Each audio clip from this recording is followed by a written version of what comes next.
Hello, my name is Sarah Zedek. My pronouns are she, her. I wanted to share some quick thoughts that I have about the Writers Guild of America strike that is happening or is likely to happen at the time of recording this audio. Chances are they're going to go on strike starting possibly tonight. The WGA voted to authorize a strike because in the age of streaming, the revenue models within the industry have greatly devalued the labor of writers in Hollywood. Before the age of streaming, writers made a lot of money through residuals. So every time that a show that they wrote on was replayed on a broadcast network, they got a piece of whatever the revenue that the network got from playing it. So what happened was the DVD was a huge part of our business, of our revenue stream, and technology has just made that obsolete. And so the movies that we used to make, you could afford to not make all of your money when it played in the theater, because you knew you had the DVD coming behind the release, and 6 months later you'd get a whole nother chunk. It would be like reopening the movie almost. On top of that, series orders tended to be longer, so you had 20, 25 episode seasons with the presumption of having been hired for most of that, and when it gets released, whether or not the show gets renewed, writers had that credit, and they had the writer's room experience that lasted for, upwards of 6 months to a year, depending on the type of show we're talking about. These days, streamers like Netflix employ the use of what's called mini rooms, basically little writers' rooms that are not contracted for long stretches of time. They're basically hired to pump out as many scripts as they can, and they tend to be younger, inexperienced writers. So rather than shopping around for scripts from known screenwriters, they basically just have mini rooms churning out whatever ideas they think might make the executives happy, or rather make the executives see dollar signs. Increasingly, they are saying, you know what? Let's not spend those millions of dollars on a pilot. Let's spend significantly less money on a number of mini rooms where we will hire a smaller number of writers per project, and we will order 2 or 3 or 4, however many scripts without actually shooting any of it. And then we can look and read those scripts and decide whether or not this is a season of television we want to invest tens or hundreds of millions of dollars in. Streaming as a whole is sort of an ingenious business model for completely decimating the power of unions, because it is essentially turning filmmaking into the tech industry. And this is a really important distinction, because Netflix and other streaming-only services, they are not media companies, they are tech companies. Their entire business model is basically take a bunch of venture capital funding, build a service that is completely unsustainable, eat as much losses as they can until all their competition has completely tanked, and then turn around and raise prices when there's no more competition, so you can actually start maybe turning a profit. So the WGA has voted to authorize a strike in the hopes of winning a much better revenue sharing model for the streaming era, because of course you don't have home video releases the way that you once did, and you have now studios and streamers using the IP that they own as tax write-offs, and there's of course so many examples of things that got not just canned but squirreled away in a deadlocked vault where the people who worked on it can't really get credit for it, and they can't use any of the footage from it in their reels, or hell, they can't even have the simple pleasure of showing family and friends a thing that they worked on. And what's happening a lot is that at a certain point, after a certain couple of years, a streamer has to continue paying residuals, and instead of doing that, they much rather just pull the product from their app. And so that's what we're seeing a lot of. Content that we create 5 years from now, completely gone, and we are not getting any residual compensation out of it. It's all very grotesque and really hinges on taking away all artistic agency over art from individual technicians and creators, and just having it be executive controlled. So I think it's very important that the WGA is going on strike, and I hope that they win as much as they possibly can. And it's very important that other unions and other people support the WGA as much as possible. I, for one, would love to see IATSE do something in solidarity with the WGA, although I have my doubts as to whether or not something like that would happen. But what I really want to talk about is how studios and streamers might retaliate against the WGA, not just during the strike, but after. There's been a lot of conversation about the 2007 writers' strike and how that resulted in the rise of reality shows, because they are cheaper to produce on a lot of levels. You don't have to pay writers, you don't have to pay actors, you don't really have to pay anybody who's in a union. You can produce tons of episodes episodes and then rebroadcast them indefinitely, it makes a lot of sense why they became so ubiquitous. And they specifically rose out of the writers' strike because, of course, when the writers were on strike, they couldn't find any writers to make stuff to fill their schedules. So they started producing reality shows in a big, big way. Now that gets talked about. The rise of reality shows gets talked about as a thing that happened during the strike. But I think it's important to remember that they didn't stop making reality shows after the strike was over, after the strikers won. And the reason that is because it continued to be a much more profitable business model than paying unionized writers. I think it's important to think about it not just in terms of what are they going to do now in the immediate term to maintain their profits during the strike, but how are they going to try to undermine all of the wins that the WGA almost assuredly will get in the future. Now, there's some posts floating around saying, oh, we're about to see another influx of reality shows. I don't think that that's what we're going to be looking at. The rise of reality shows was very unique to the early 2000s. They weren't ubiquitous, and we didn't have streaming services, so there was a sort of closed environment within television, especially for writers. So reality shows were just this huge untapped ability to save money. But these days there are infinity reality shows on every streaming service, on every network. I feel like most networks now are like exclusively reality shows. Like Discovery used to be all about actual written scientific documentaries, and now it's all just reality show garbage. I don't think it's possible for studios and streamers to save any more money than they already are through reality shows. I don't think that they can do a mass push for just funding reality shows in a way that will have the significant, noticeable cultural impact that it did in 2007, 2008. So I'd point out the fact that David Zaslav, the CEO of Warner Brothers Discovery, which is, the parent company of the network I'm talking to you on right now, was paid $250 million last year, $250 million. That's about the same level as what 10,000 writers are asking him to pay all of us collectively. It's ridiculous for them to plead poverty when the writers who are making their shows, some of them are not able to pay their rent or their mortgages. I literally know writers who have had to go on assistance because they have not been able to make their year. If you look at these companies, they're making more money than ever. It's the people who make the shows for them that are making less. Adam Conover, thank you so much for coming on. Because you ruined everything, you may have just ruined my career. So I'm going to speculate here, and this is why I want to make this video, because I had this thought and I have no idea how feasible it is, or if it is reasonable to expect, or if it makes any kind of sense as a business model. But it's a thought that I had, and I wanted to get it out there just to, throw my hat in the ring and see maybe a few years down the line I get to be smug about being right. For my money, I think the way that studios and streamers are going to retaliate against the WGA so that they can avoid paying them as much as possible is that they are going to try to eat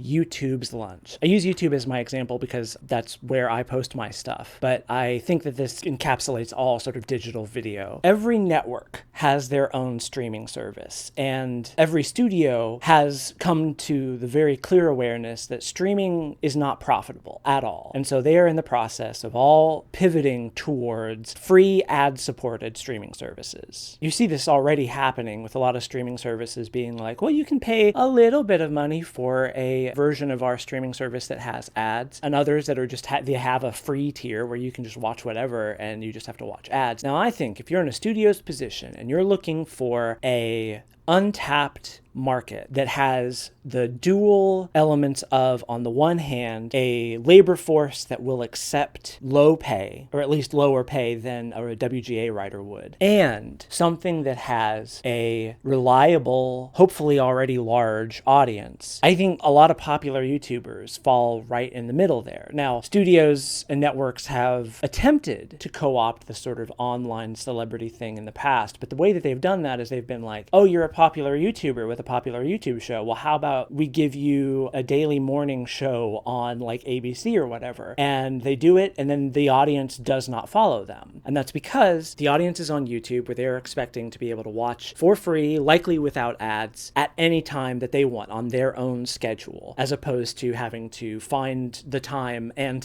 figure out how to even watch TV for probably a lot of younger people. But I think now, when every studio has their own streaming streaming service, and a lot of them have their own free ad-supported streaming service, it could make sense for them to, let's say, for example, pay Mr. Beast to instead migrate all of his stuff over to Peacock, let's say. And this is sort of the flagship move to sell like the Peacock version of YouTube. Now, I don't necessarily think that if, I'm using Peacock as an example here, I don't necessarily think that Peacock would go as far as making Peacock a actual YouTube-like where you can upload your own videos. I think that all of them are going to be very, very, very strict about that. I don't think that they're going to try to replicate YouTube in terms of it being, from the front end, a place for you to upload videos. I think what they are going to start doing is poaching already successful YouTubers, essentially turning YouTube and other platforms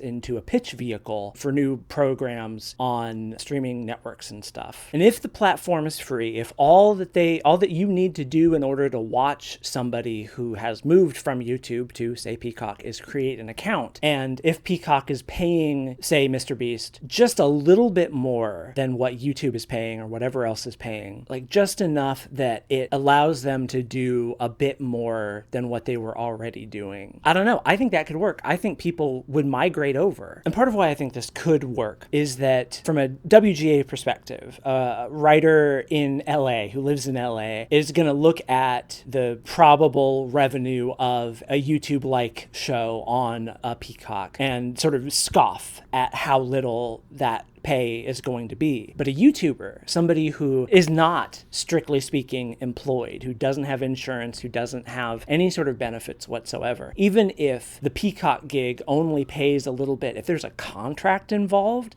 that is huge. That could very easily, completely change the landscape of online video. And I honestly think part of why it could work is that it might actually be kind of a good thing, because then you have a pipeline for creators on YouTube to then go on and continue making the kind of thing they're already doing, but in an environment where they are getting consistently paid by an employer and quite possibly having some kind of benefit. I do not think that that will be the case at the very start, but the part of me is like, what if perhaps maybe down the line this actually results in an environment where YouTubers can more effectively organize than they have been able to so far? And that fact itself is why I kind of suspect that there will be a lot of contractual sleights of hand to avoid those kinds of long-term things. I think what they will want to maintain is the disconnection and maybe the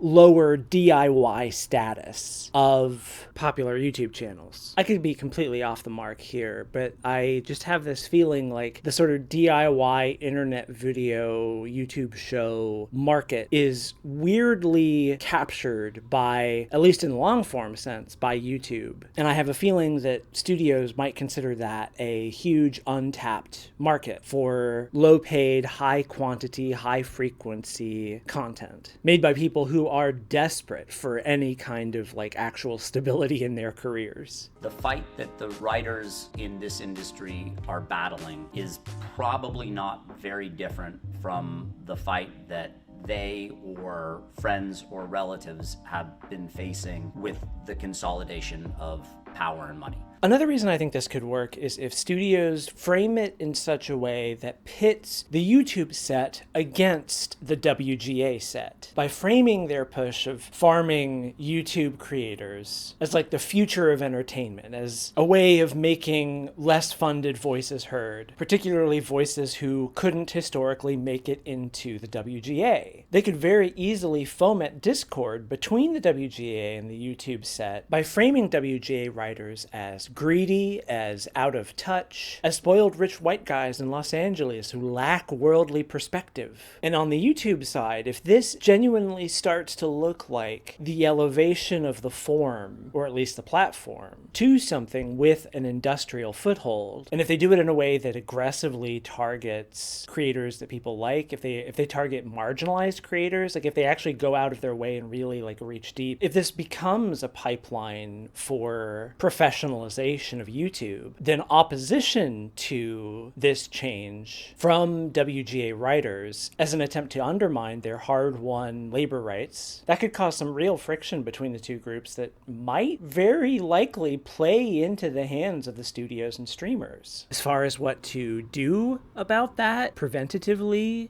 I honestly don't know, because until they start doing it, if they do it at all, we won't really know how to make them in writing not screw over the WGA and the people that they hire out from YouTube. I guess if a Peacock were to make an offer to a Mr. Beast, the way to go about it is to just say outright, hey, as fans of Mr. Beast, this is very clearly a ploy to undermine the WGA, and that needs to be made clear. Perversely, there is a part of me that's like, I kind of hope that this does happen, just because as somebody who produces online video, I am kind of desperate for some manner of like institutional support and traditional employment status. I don't know if that's a deal with the devil that I would take, but it could lead to transformations in the form of the online video sphere. Although probably most likely what it would result in over time, if all of the streamers sort of pivot in this direction, which they would still be producing like scripted TV shows. Those are still very popular. I don't think they're going to stop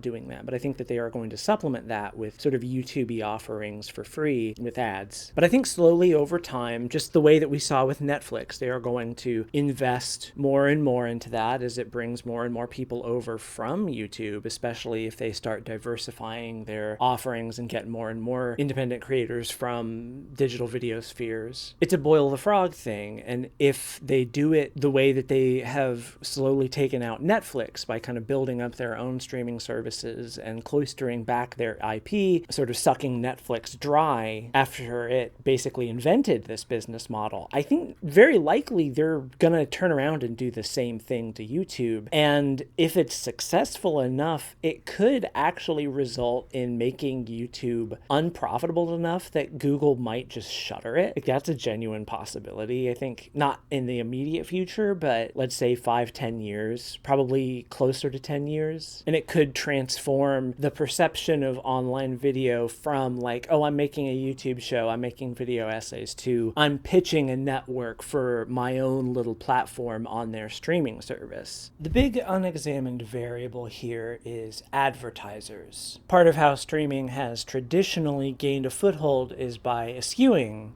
advertisers. But traditionally, networks made most of their money by selling ad space. Like, if you pay us $15 a month, you don't have to watch ads in between the acts of your favorite television show. But this is one of those loss leader things, because you look at like the amount of money that a Budweiser will put into buying ad space during the Super Bowl. That has to eclipse the amount that streamers make from subscription fees by a comical amount. So when we're thinking about future changes to their business model, it's not just about who can we underpay to produce content for our platform. It's also how do we increase the revenue for our platform. Now, there have been a few attempts to do what I'm kind of suggesting here in the past. Particularly, I'm thinking of Nebula and Means TV, both of which are streaming services that are positioned in parallel to YouTube, but also leaning closer towards the subscription streaming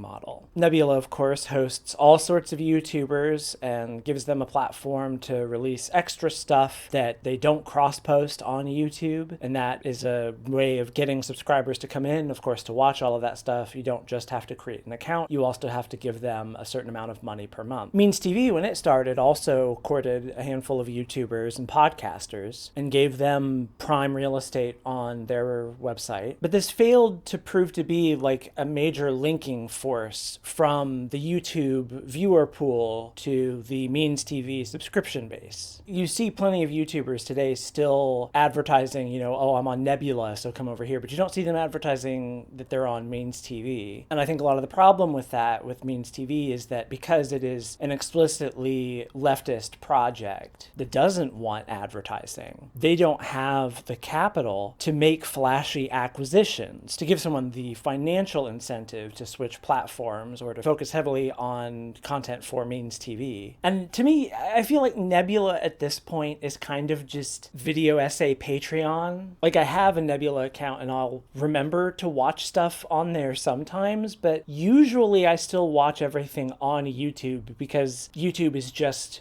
the website that I use. It's just what I'm used to. And that's the thing that will really make or break this strategy on other platforms, is to what extent they can successfully attract and capture the audience that has so far remained glued to YouTube out of habit, if not out of actual legitimate satisfaction with the product. Which, that's a very real weakness that studios and streamers can exploit. The fact that both viewers and creators on YouTube are not particularly satisfied with the platform. So when it comes to advertising on a Peacock's Mr. Beast show, in contrast to your average HBO Max subscriber who is expecting to pay a monthly fee to watch the things without any ads, YouTube viewers, I think, are already kind of conditioned to accept ads. Probably if you're on desktop, you use uBlock Origin, but apparently a lot of people use the mobile app. But also generally, YouTubers are used to doing product placement. Like, a lot of YouTubers do product placement for free already. Compare a scripted drama to basically a YouTube show. A scripted drama, you have to pay union writers, you have to pay union set workers, you have to pay union actors, and on and on and on. Before a YouTuber, if we're operating under the assumption that a Peacock will not want them to change any of the ways they're doing things, like, I think a big hinging point for the success of this approach is insisting that the YouTubers they acquire still generally more or less do everything on their own. Like, maybe they have enough money to hire an assistant and an editor, possibly, because what they really don't want is for this YouTube type stuff to start intersecting with actual unionized entertainment industries. But you compare that scripted drama that is meant to go to streaming, that doesn't have commercial breaks, that only has minimal tolerance for product placement, against the YouTube show with an audience that's already expecting ads, with a format that is extremely amenable to product placement. That could be a big part of the economic equation here. And looking even more downstream, if this approach happens and if it starts to gain a foothold and advertisers find the YouTube type stuff that is on Peacock's closed platform gets more viewership, then they will likely want to start pulling their advertisements from YouTube because YouTube content itself is so unreliable and so unpredictable. Like, you basically forego having to deal with YouTube's whole copyright algorithm and content moderation policies if you have ad-friendly media that is on a controlled network that can moderate the content before it even gets out the door. That's another thing, is that YouTubers on their platforms obviously will not have complete freedom to say whatever they want at that point. They will almost assuredly have to go through some level of executive approval. And that could be a big complicating factor. If there is too much executive control, if it becomes clear that they're really not letting people actually do what they used to do, that could be a big failure point. But if a Peacock tube captures enough of an audience, if it becomes friendly enough to advertisers that they start to pull their ads from YouTube, that too could play a big part in making YouTube less profitable to Google. Kind of in the same way that we're seeing advertisers pull out of Twitter. Of course, there are extenuating circumstances there with Elon Musk, but you have to understand that advertisers are settling for putting their ads on platforms that they do not have the ability to control or influence the stuff that gets on there. But if alternative platforms emerge that have a similar or greater reach, which are controlled by executives, then they will be far less inclined, I think, to tolerate those free platforms. But when it comes to matters of prevention, when we're really looking at the future and speculating about what could be coming down the pipe, if we're imagining what corporations are going to do to screw over as many people as they can for the sake of profit, then we need to imagine a way of going about this that doesn't do that. A lot of the popular discourse about the writer's strike is focusing on working conditions and residuals and the general transformation of screenwriting as a profession into essentially another gig economy. But an equally important part of what the WGA is striking for is the use of generative tech, especially ChatGPT style text generation algorithms that studios could use to essentially replace screenwriters, which honestly is not that unfathomable considering that a lot of Marvel movies are already prevised and planned out before a script is even written, before a director has even been decided. One of the conditions on the bargaining table for the new contract was banning the use of ChatGPT style text generation. I refuse to call it artificial intelligence because it's not. It is just an elaborate form of plagiarism that is composting existing culture as an extension of our corporate-dominated media landscape's seeming existential inability to imagine new things being popular or having any kind of worth whatsoever. The WGA wanted to ban the use of these kinds of technologies, and the studios just outright said, no. How about instead we have a meeting once a year where you can see a PowerPoint presentation about the tech we're developing,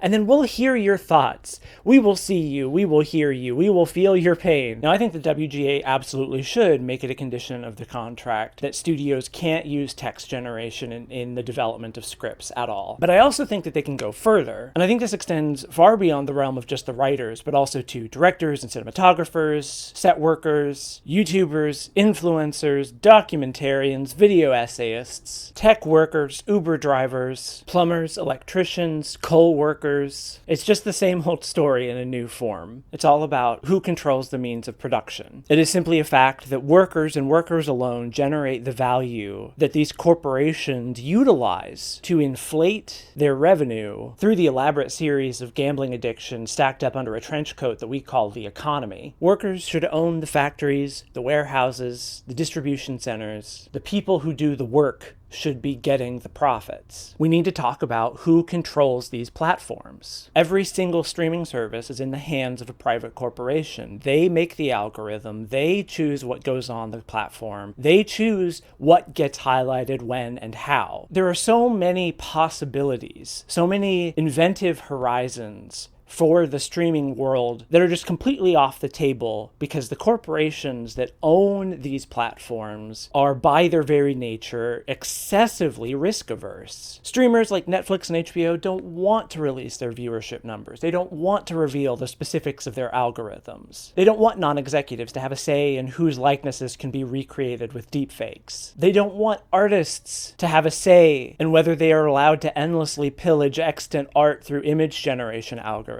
They don't want writers to have a say in whether or not text generation is used in the creation of new scripts. They want to keep it all proprietary, under lock and key within their own walled garden, precisely because that mystery, that secrecy, allows them to just sort of lie, to just sort of invent things. They get to tell the story of what their platform is doing. We have to understand that all of this tech is not being developed because of its artistic potential. It's not being developed because the executives paying for that development want to see better movies and TV shows. It is, as it has always been, an attempt by capitalists to cut as many hungry mouths out of the equation as they possibly can. It's all just cultural and economic strip mining, because to the corporate capitalist, in the age of unrestrained venture capital skullduggery, expertise, artistic intent, moral quality, human investment, political relevance, every single aspect of the product that matters on the user side is completely epiphenomenal from the capitalist's perspective, where the sole purpose and intent is to generate economic activity. Everybody involved, from the production side to the user side, needs to have clear eyes about this fact. And with that in mind, talk very critically and openly, not just about platform transparency, but platform ownership. Like, even stepping outside of strike actions and union bargaining, this is not even remotely unprecedented territory for government regulation. We treat these platforms like they're just candy, like they're just the distribution method for popular entertainment. But they're increasingly where most people spend most of their time. And if we actually care about how the media affects human beings, then we have to demand that the avenues of distribution and dissemination of culture be taken out of the hands of capitalists and put into the hands of people. So whatever studios do in the aftermath of this particular WGA strike, control of technology, platform ownership needs to be at all times at the forefront of these conversations, because that is the only way ultimately that in a long-form sense we can truly guarantee the longevity and sustainability of any given creative pursuit. So yeah, solidarity to the Writers Guild of America. I wish them the best of luck in their attempts to negotiate a fairer contract. Fingers crossed IATSE follows their example the next time their contract comes up for negotiation. Double fingers crossed that tech workers can maybe unionize with IATSE or another industrial union. Remember that no matter what they give you, always ask for more. There is no victory too big that we can afford to stop demanding what the workers are owed. But what do you think? Let me know what you think in the comments of this YouTube video. My name has been Sarah Zedig. My pronouns have been she, her. You can find me on Twitter for as long as it still exists, at HMSNoFun. But I'm probably going to delete my account there soon because I feel worse and worse about producing free posts for Elon Musk's turf hole. So for long-term following me, I highly recommend finding me on Mastodon, where my name is Sarah Zedig at shrike.club. I'm also on co-host at Sarah Zedig, and I have a video essay review blog that is just called the Video Essay Review at vidrev. If you want to support me in my endeavors to create more video essays, you can give me some money at patreon.com/LTAS or camaraderie.co/Sarah Zedig. In fact, I would like to thank my $10 a month supporters: Alex, Anarcho Duck, Anaphylaxis, Azriel Suzy Minique, Athiet, Bobby Jane DeForge, Brandy KL Prime, Kaylin Hoover, Cam Chacon, Dick Beninia, Drakenlupin, Emma Sylvia, Evan Ritchie, Halsey, J MacD, JB Silbinary Wolf, Catherine Jibes, Natalie Watts, Patrick Feeney, Pinball Witch, Quirk, Richard Dunbeck, Robin, SNR Jackdaw, TB Skyen, Z, Bellicose, Optimistic Duelist, Rubeline, Scott Olson, Prum, Jay Jorts, Chthonic Syzygies, Kate Shrike, Risk Zone, The Girls, Now I Only Want to Triumph, Apocalypse Arisen, and Dyke Doll. All right, that's it. That's the video. Thank you for watching.